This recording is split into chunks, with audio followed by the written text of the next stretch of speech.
All right. Morning, evening, afternoon, all, and welcome back to another episode of the Plug Live podcast. Wherever you listen to this, I hope you're having a hell of a day. I'll tell you who's having a hell of a day is Charlie Woods, who just shot a 68 yesterday in a tournament in Florida with his dad, Tiger Woods. You might have heard of him caddying on the bag to win a tournament. So that was pretty sick. Elsewhere in the world of golf, we also had the third best team event in the world.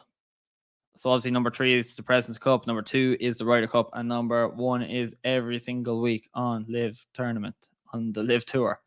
All right, let's dive into it. Like, what happened this week in the world of golf? Well, the USA won, which was to be predicted by a lot of people.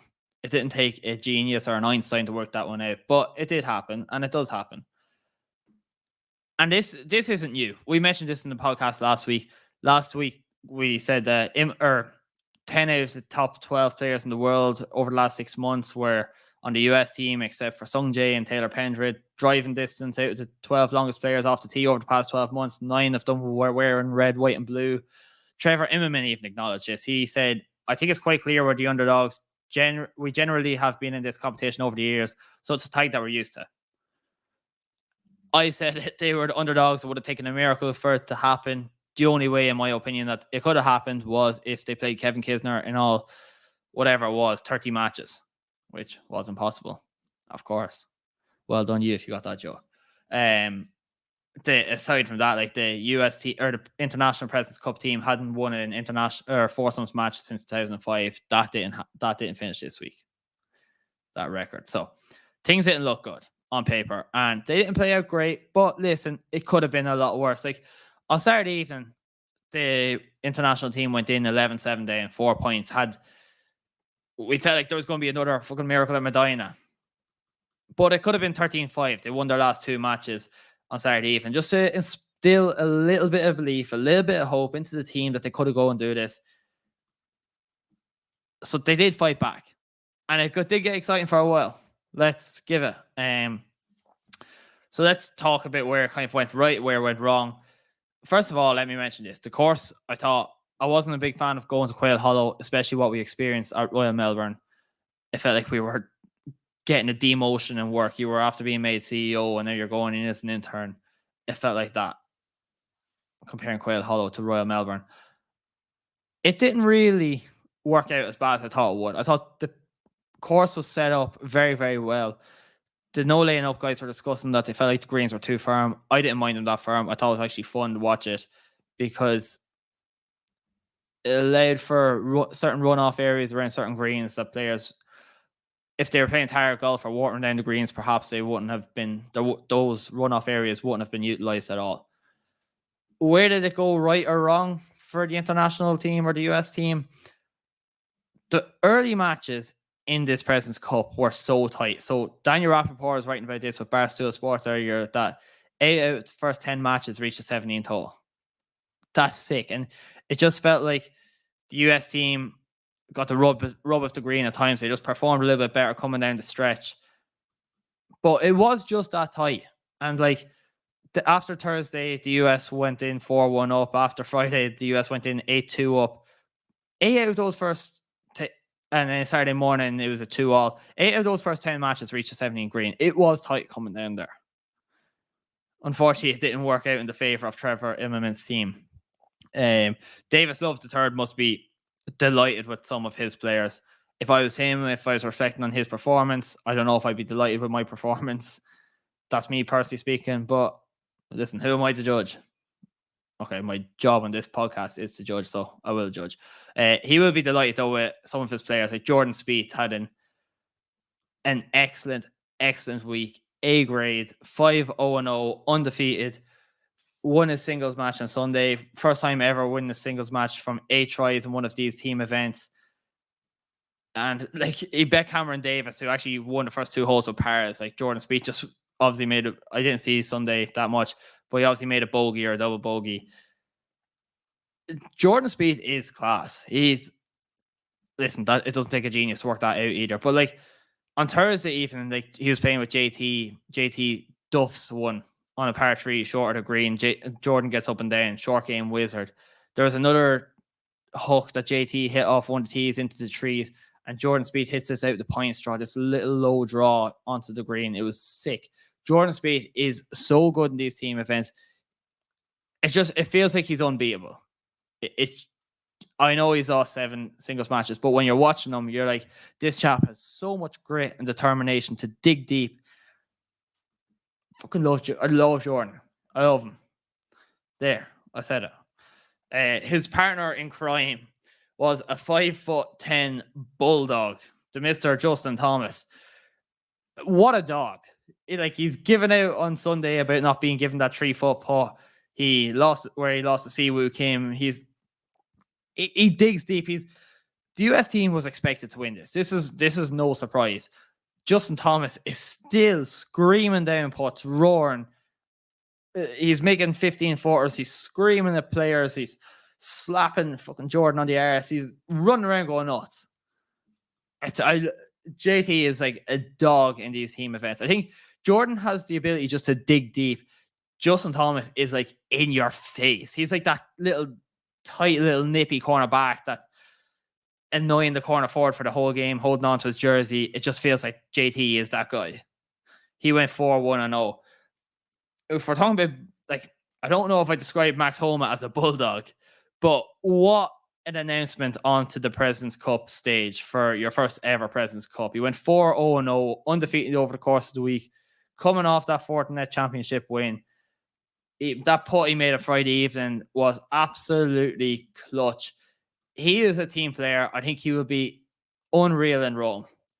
And the thing about Max Homa is, and Danny Rapport referred to him again, he wrote about this earlier, is that Max Homa feels like he has imposter syndrome. Like, he doesn't deserve to be where he is. Max Homa, you absolutely deserve to be considered one of the best players in the world over the last 18 months. 5 wins in the PGA Tour since 2019. 4 wins since January 2021. Sick player. And he has the ability to dig deep. When we talk about, and even we can go back to the example, digging deep, that chip on the 18th against Danny Willett on Sunday at the Fortinet Championship, that's not luck. That is not luck. That is being able to put yourself into contention so many times over and over again over the course of 18 months and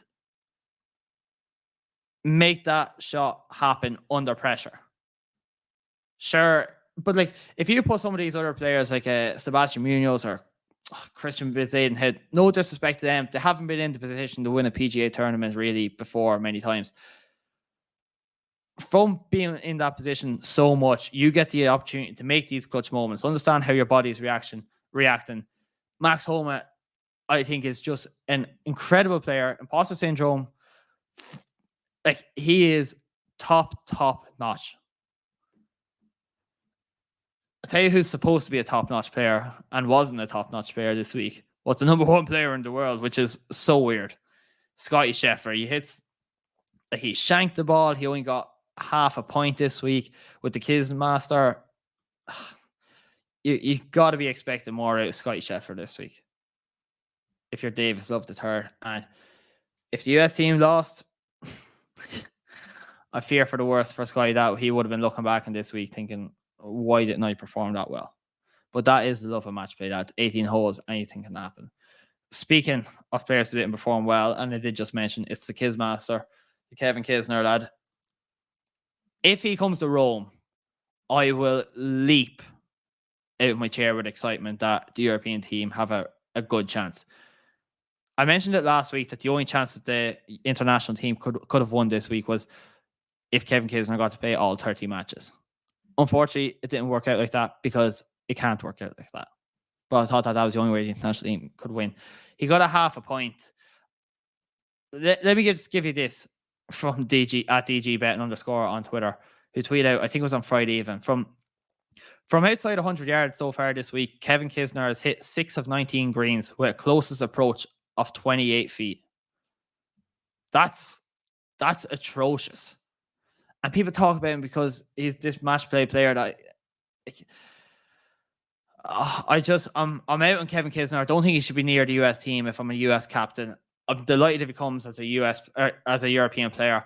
Kevin Kisner is not good enough to be on these teams when we take the top 10 or top 12 players in the US. I don't know how he's even in the same bracket as some of these players. That's my thoughts on Kevin Kisner. But maybe he's just there for the beer. Like, in fairness, he said that in his conference. He's like, I'm not here to, like, I'm just here for the party after. He's the partier of the team. That's Kisner, the partier. So one of the questions I got earlier on Instagram, moving on to the international team, one of the questions I got earlier on Instagram was, Trevor Immelman, great leader, bad strategist. It wasn't really a question, more so of a statement. Hell yeah. Agree completely. Like, we can be critical of Trevor Immelman. Like, Davis and Siwoo Kim won on Thursday, didn't go out again Friday. Sung Jae Im and Sebastian Munoz drew on Friday, didn't go out Saturday. Christian Bezuidenhout and Mito Pereira drew on Friday, didn't go out Saturday. Hideki and Adam Scott won on Saturday morning, didn't go out Saturday even. KH Lee and Tom Kim won on Saturday morning, didn't go out again Saturday even. Let me just put it like this. At what stage do these captains say we are not living in our models anymore, or our Excel sheets, or our whatever they're doing? I don't understand it. Padraig Harrington had a similar approach down at Whistling Straits, where the European Ryder Cup team got trashed, annihilated by the US team.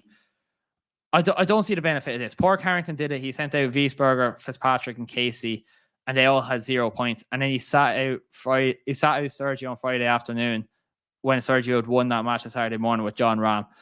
And it just feels like this is also set in stone. We'll speak a little bit about Tom Kim later, but Trevor Immelman said in this press conference that sending out Tom Kim 10th was always going to be the plan. Or he was going to send out Tom Kim in a certain spot, no matter what, whether they were 10 points up or 10 points down. Abandon ship, Trevor. You need him out there to get some points on the board early. If your parents are winning, you ride that parent. I don't see why you sit back and say, no, listen, this is what the model tells us. Go with your gut. Just abandon the model. Throw the sheets and the calculators in the bin. Shut down your computer laptops. Just go with your gut. That's my advice for Luke Donald next year. Don't just say, just because a simulator does 20,000 simulations over the course of 2 days, that these are the best players or these are the best parents, or just go with what you think. We don't need to have this anymore where we just rely on a computer to do all this stuff. That's my thought. Now, in saying all this, getting back to the original comment, was Trevor Immelman, great leader, bad strategist? Hell yeah. Unbelievable leader. I would ride into battle for Trevor Immelman in a heartbeat. I think the way he approached this whole tournament, meeting up with players over the last 18 months, getting 20 or 25 or 30 players at dinner every couple of weeks at a PGA Tour event, understanding that they're the underdog coming into this event, not trying to set unrealistic expectations, getting players on board to buy into what he's doing, preparing them, bringing them to Quail Hollow. I think Trevor Immelman is an excellent, excellent leader, and he would motivate anybody to do anything. I do genuinely think that. He had a quote after that I thought just summed up everything so well. In terms of his people management skills, we always talk about in the workplace about how people managers are the best managers because they understand people's emotions and how they're going to react. His quote after was, in a lot of ways, the last 2 days, the partnership between Sung Jae Im and Sebastian Munoz shows the growth of our team. Because years ago, a Korean player and a Colombian player would not be paired together. They barely understand each other. So for those two athletes to go out there and earn a point and a half in the last 2 days, playing against this kind of competition is really, really impressive, and I'm extremely proud of them. That sums up. He had the ability to bring these players together, motivate them, get them singing off the same hymn sheet. Excellent, excellent leader. Just, I would personally be skeptical of some of his decision-making processes. In saying all this, he can't be blamed entirely. Like, he sent out his big horses first. Against David and Goliath, he sent out Adam Scott and Hideki Matsuyama Thursday morning. They lose 6-5 the first day to Xander Schauffele and Patrick Cantley. If you're Adam Scott and Hideki Matsuyama, you cannot be getting trashed 6-5 in the first match. You cannot have your teammates who are playing up 12 seeing you walk off the 13th green, finish with your match. That was a tough pill to swallow. That was I don't know. Adam Scott's putting was just absolutely horrific over the 3 days or over the 4 days, or especially over the first 2 days. It just couldn't, like the very, very first putt in the first green, he lags it. I think he had like something like 20 feet and he still leaves it like 7 feet short of the pin. And then one, I think, could have the next hole or one of the next few holes, he sent a putt like 8 feet past the pin. Just couldn't get his putter working. And this is Adam Scott, who you're hoping is a cornerstone of your team. It's a tough pill to swallow for Adam Scott. In saying all this as well, Trevor Immelman might never visit Canada again. He might never want to speak to a Canadian person again, because Corey Connors and Taylor Pendrith went 0-4-0 each. Both of them lost 4 matches. And these would have been, especially Corey Connors, who's such a reliable, consistent player. He's coming off the back of like a T5 at the BMW and 5 T30s in a row before that. He was playing well. He's excellent iron player, hits a lot of fairways, just did not turn up this week and lost 4 matches. He lost 2 matches to Spieth and Thomas, lost with Taylor Pendrith to Horschel and Homa, and then lost a singles match against Schauffele. And I think Sunday just summed it up pretty much from he missed from 4 feet and 17 on Sunday. And then on 18th, he kind of chunked his approach. Just this week, Corey Connors did not have it. The Canadian. Speaking of the Canadians, Taylor Pendrith, coming off the back of a T67 at the Ford net, 10 consecutive cuts made, also lost 4 matches, I just think it was a brutal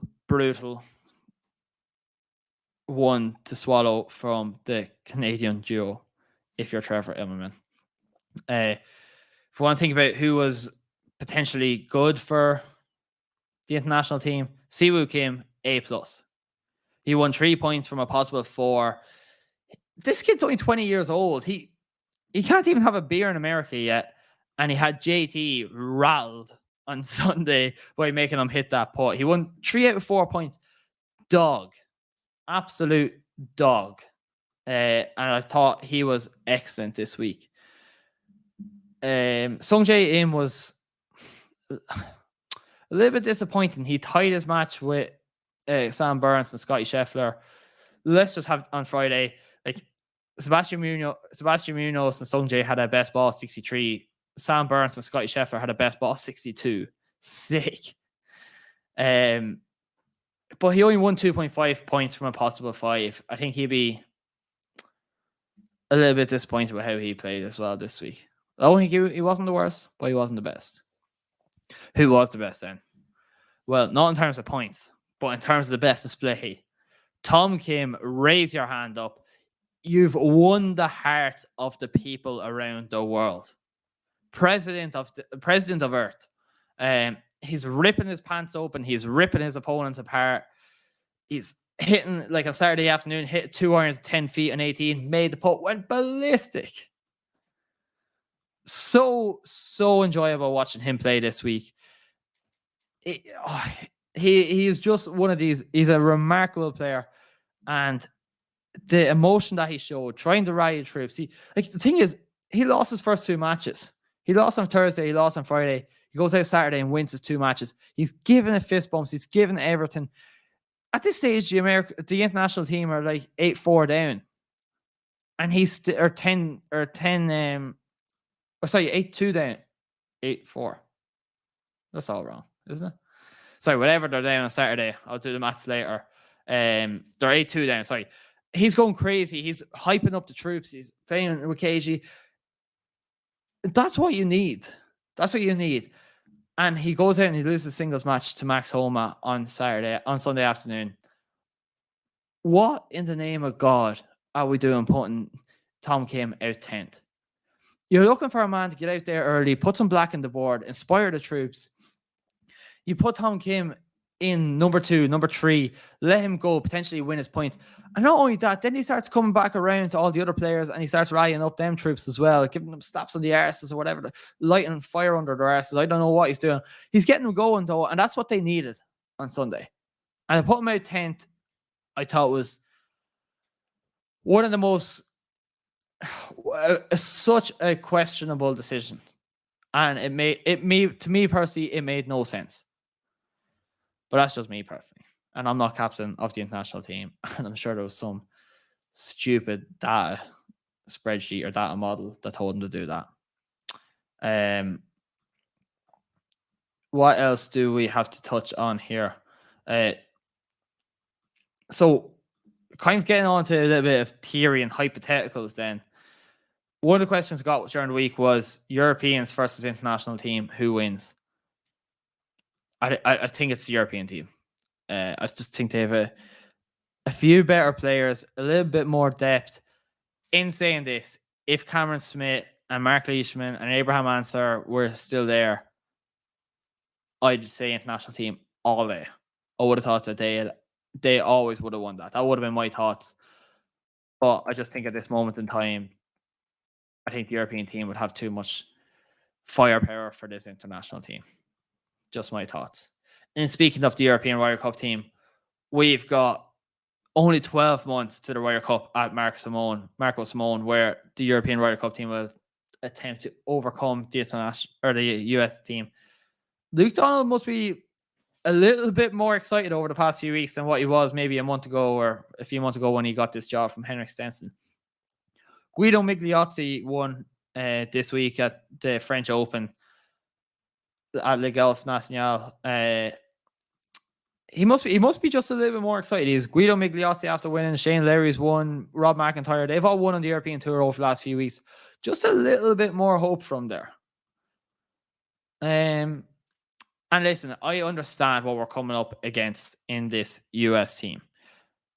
There's no doubt about it. The 2023 Ryder Cup at Marco Simone will be so tough for the European team. They will be the underdogs, no doubt about it. And the US team were not as good as I thought they'd be this week. I honestly thought a 21-9 would be on the cards for the US team to win. But let's just bear in mind that the US team has won 12 out of the last 14 Presidents' Cups. So that's no surprise. What they haven't done is they haven't won on the European soil since 1993. Home advantage stands for a lot. And in these match play situations, in these team events, anything can happen over the course of 18 holes. And that's what I really got this week. Scotty Scheffler, I'll go back to this again. He's your number one player in the world. He only got half point this week. Stroke play events are 72-hole stroke play events are designed to get the best players to the top of the leaderboard over 4 days. If events were played over 18 holes, we'd have Sebastian Munoz winning so many. He'd have, 5 or 6 PGA Tour wins last year. Or whatever it is, 3 or 4. But it doesn't happen like that. My point is that over 18 holes, anything can happen compared to 72-hole events. And they are way more volatile. And there's no doubt about that. So to go in and say, like, the fact that the US team were 1-7 last week to win, odds on to win, it feels like it shouldn't be like that in a team event where anything can really happen. I do also think that watching the Italian Open a few weeks ago, Marco Simone it was September as well. The wind wreaked havoc with a lot of the players. I do buy into the narrative of European players are better in the wind than, or not European, Great Britain and Irish players are better in the wind than American players. Colin Morikawa is a prime example of this. The Model Maniac on Twitter came up with this stat that he came up with a list of tournaments where Colin Morikawa has played badly in the wind. It's unreal. He's just this sort of, I don't want to say he's just a trackman golfer because he's so much better than just a trackman golfer, but he sees 60 yards and he hits the ball 60 yards bang on every time, or 120 or 150 yards. He's excellent player with his irons. Throw in a little bit of wind, it just seems to wreak a little bit more havoc. And if we're going to Marco Simone in September, there is potential there for us to have a go with this. Have a go at this. Like, the other thing is, some of the, like, there's drivable holes out there. The thing about drivable holes is they really help to, they don't require driving distance. Driving distance will not be a big factor. So like this week, 10 out of the top 12 players, or 9 out of the top 12 longest players at the President's Cup were all US players. I'm not sure how much that'll matter as much at Marco Simone, where Luke Donald can grow the rough. He can have drivable par fours. We can make it a little bit easier for ourselves. I don't know how much it's going to matter as much. So that's just a few thoughts I've gathered over the last 18 days, or over the last week. The other thing is, we need to see another JT and Rory happen at Rome. We got on the final day at Paris. We need it again. JT is the dog. He's the bulldog of the US team. Rory McIlroy is the stalwart that Luke Donald will be relying upon. We need them both screaming at each other like a McIlroy and Reed match in 2016. We need that. So if we want to speak about the fact that the US team hasn't won on European soil since 1993, we do also need to acknowledge what Jordan Spieth said in his press conference after this week when they were previewing 12 months ahead to the Ryder Cup. Jordan Spieth spoke about the fact that the US team has no scar tissue right now. Absolutely 100% true. Could not agree anymore. This US team that we have is one of the best they've ever had. And if they win in Rome next year, potentially they are the best that they've ever had. Incredibly, incredibly gifted bunch of golfers. They need to do it in Rome, but there is no scar tissue there. There's no egos. There's nobody going out there and sulking that they haven't played 5 games or whatever it is. It doesn't happen like that as much as that anymore. Everybody's happy to play their part. They understand that they might only get to play 3 or 4 times. They might only get to, it's going to happen. Scar tissue is a real thing. This group of players are not affected by it. I am slightly concerned for the European Ryder Cup team, but Guido, Larry, McIntyre winning over the last few weeks. Rory and Matt Fitz have been playing well. John Ram hopefully can get it back going again. Let's see what happens. Fingers crossed. One player who played pretty well this week at the President's Cup, but didn't actually get that many points on the board, was Sam Burns. And why am I mentioning Sam Burns here is because Sam Burns is your defending Sanderson Farm Championship, which is the PGA Tour event, which is happening this weekend down at the Country Club at Jackson. Is that the right name? Country Club at Jackson? I'm definitely missing her. Yeah, Country Club of Jackson. Sam Burns is your defending champion. This is going down to Mississippi, the PGA Tour. Jay Monan's going to be rallying his troops down to there. This course is one of the easiest courses that they play every year. I haven't dug too much into this. I don't know how much I will dig into this. If you're a bettor or a gambler, just bear in mind this fact that it's a random stat. There hasn't been a single PGA Tour winner that's closed below 40-1 since Horschel won the Memorial in early June. So it seems like a lot of the favorites are just winning right now. But like I mentioned, going into the Country Club at Jackson, this is a 7,461 yard par 72 course that was redesigned in 2008. It's long, but don't let that fool you. It's the average winning score here. I think it's been just under 19 under. So like people go low every single year. Sam Burns won it last year. Sergio Garcia, Sebastian Munoz, Cameron Champ, Ryan Armour. They've all been your last 5 winners. Sergio Garcia, I think he converted a 54-hole lead here. Ryan Armour in 2017 actually won it from 5 shots behind on the last day. One thing I like to do is like horses for courses. Who's played well here since 2017? These are the top players to play at the Country Club of Jackson since 2017 with a minimum of 6 rounds. Keegan Bradley, Denny McCarthy, CT Pan, Stuart Sink, Henrik Norlander, Sahith Theegala, and Nicholas Lindheim.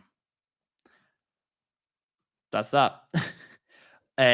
So like I mentioned, if you look at the betting board this week, the first player you're going to see probably is Sam Burns, who's the 12th best player in the world right now. At the President's Cup, he made, I think it was I keep getting these days all mixed up. I think it was Friday. He made 8 birdies to 16 holes playing his own ball. Last year, when he won this event, he ranked first in strokes gained off the tee, strokes gained tee to green, and he ranked first in greens and regulation. I think he's like 9-1 or something this week. I don't know. Also making the trip from the President's Cup, Sebastian Munoz, Christian Bezuidenhout, and Sahith Theegala. Wait, Sahith Theegala wasn't... Sorry, just Sam Burns, Sebastian Munoz, and Christian Bezuidenhout. Sahith Theegala will also be in the field this week. Do with him what you want. Some players I've seen mentioned multiple times on Twitter. Let me go through a few of these. Only take 5 minutes or so. Denny McCarthy. Why did I say that so low? It's like Denny McCarthy. As if I have a grudge against Denny McCarthy. The 29-year-old from Maryland has had a pretty good record here. He's had 40 20s in the last 4 years. In the last 4 years here. Denny McCarthy's like been playing good here at the Country Club of Jackson. He's the second best player here since 2017. He'll be an interesting one to keep an eye out on.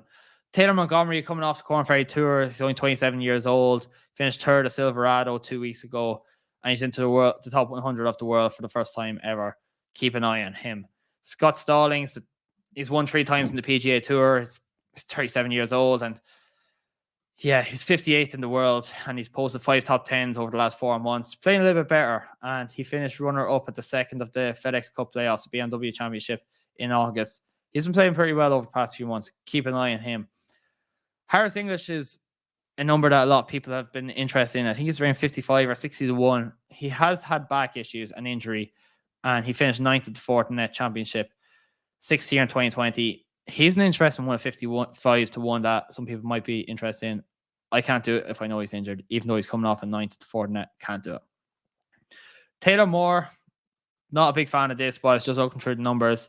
5th at the Wyndham, 6th at the Rock and Mortgage. Finished 17th here last year, 36th at the Fortinet Championship 2 weeks ago. Yeah, he's had some decent finishes, but at the BMW Championship, he lost 6.5 strokes ball striking, and he's not a great wedge player. So do it that way you will. Some good finishes, but the numbers don't really add up to it. Thomas Dietrich is like an elite player off the tee. He's finished 12th at the Fortinet, where he gained almost 4.8 strokes off the tee, and he lost strokes in approach. I'm not a big fan.